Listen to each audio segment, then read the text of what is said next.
President Trump continued his purge of inspectors general, late Friday, moving to oust Steve A. Linick, who had served in that post at the State Department since 2013, and replacing him with an ambassador with close ties to Vice President Mike Pence. In a letter to Speaker Nancy Pelosi, Mr. Trump wrote that it is vital that I have the fullest confidence in the appointees serving as inspectors general. That is no longer the case with regard to this inspector general, the president added.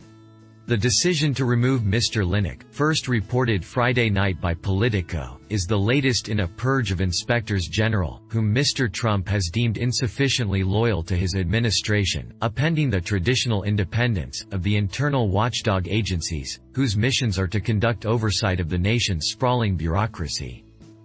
Engel, Democrat of New York and the chairman of the House Committee on Foreign Affairs, called the decision to remove Mr. Linick an outrageous act meant to protect Secretary of State Mike Pompeo from accountability.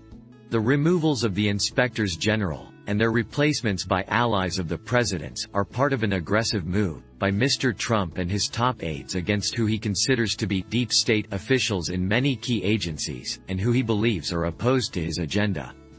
That effort accelerated in the weeks after the president was acquitted in a Senate impeachment trial. Mr. Trump viewed the inquiry into his actions related to Ukraine as a coup orchestrated by career officials and Democratic politicians determined to bring his presidency to an early conclusion. On May 1, even as the coronavirus pandemic continued to ravage the country, Mr. Trump moved to oust Christy A. Grimm, the principal deputy inspector general for the Department of Health and Human Services, whose office had issued a report revealing the dire state of the nation's response to the pathogen. A month earlier, the president ousted Michael K. Atkinson, the inspector general of the intelligence community, telling the leaders of 2 congressional committees that he had lost confidence in him. Mr. Atkinson had infuriated the president by insisting on telling Congress about the whistleblower complaint that prompted the impeachment inquiry. The president also took steps to remove Glenn A.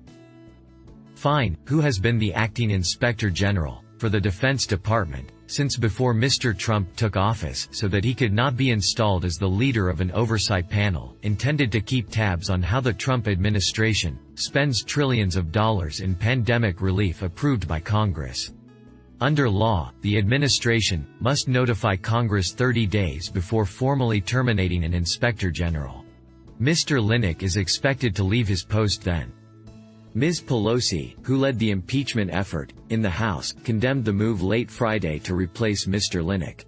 Mr. Linick was a bit player in the impeachment inquiry, briefly drawing attention to himself at the height of the investigation into Mr. Trump's actions. In October, he hand-delivered a packet of information to congressional investigators, saying he thought it might help answer whether the president pressured Ukraine to investigate former Vice President Joseph R. Giuliani, the president's personal lawyer, and Ukrainian prosecutors, as well as accounts of Ukrainian law enforcement proceedings. At least 2 investigations by Mr. Linick's office have caused friction with senior political appointees at the State Department. Hook, then the head of the Office of Policy Planning, where Ms. Nowruzadeh worked, was scrutinized in that inquiry. Mr. Hook is now the special representative for Iran and works closely with Mr. Pompeo. In August, Mr. Linick's office found that 2 political appointees in the Bureau of International Organization Affairs, the Assistant Secretary Kevin E. Moley and his senior advisor Mari Stull, had harassed career employees. Mr. Pompeo did not fire Mr. Moley, who announced in October he would retire later that year. Employees of the State Department's Inspector General's office have viewed Mr. Linick as a competent, nonpartisan leader. Mr. Ackard, by contrast, has been a controversial figure since his nomination for a senior State Department job when Mr. Tillerson was secretary. The White House had pushed Mr. Ackard for the job of Director General of the Foreign Service, a top management position that has traditionally gone to respected career officials with decades of experience. A close associate of Mr. Pence's, Mr. Ackard had served as the Director of International Development at the Indiana Economic Development Corporation, in the state where Mr. Pence once was governor.